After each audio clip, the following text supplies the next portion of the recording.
পেন্সিলে আঁকা ভালোবাসা। প্রমি এখন অনার্স থার্ড ইয়ারে। তার মানে খুব শীঘ্রই প্রমির অনার্স কমপ্লিট হয়ে যাবে। প্রমি গত 2 বছরেও প্রান্তকে বলেনি সে প্রান্তকে ভালোবাসে। আর এদিকে প্রান্ত প্রমির মুখে ভালোবাসি কথাটা শোনার অপেক্ষায় রয়েছে। প্রান্ত আর প্রমির প্রতিদিনের রুটিন বিকেলে ছাদে বসে আড্ডা দেওয়া আর রাত 8টার পর ছাদে বসে আড্ডা দেওয়া। ভালোই চলছে প্রান্ত আর প্রমির বন্ধুত্বের অধ্যায়। এদিকে প্রান্ত আর প্রমির ঘনিষ্ঠ আড্ডা প্রমির পরিবারের চোখে পড়েছে। প্রমির মা প্রান্তকে একদিন ডেকে বলছে, প্রান্ত, দেখো বাবা, তুমি খুব ভালো এবং ভদ্র একটি ছেলে।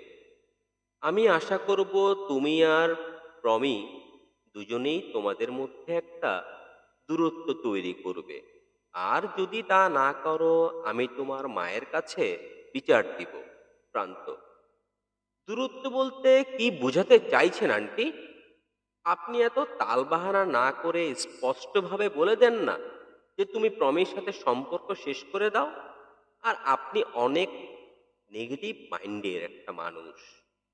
বিচার দিবেন আমার মায়ের কাছে? যান, বিচার দেন, দেখি আমার মা আমার কি বিচার করে। প্রান্ত প্রচণ্ড রেগে গিয়েছে প্রমির মায়ের কথাগুলো শুনে।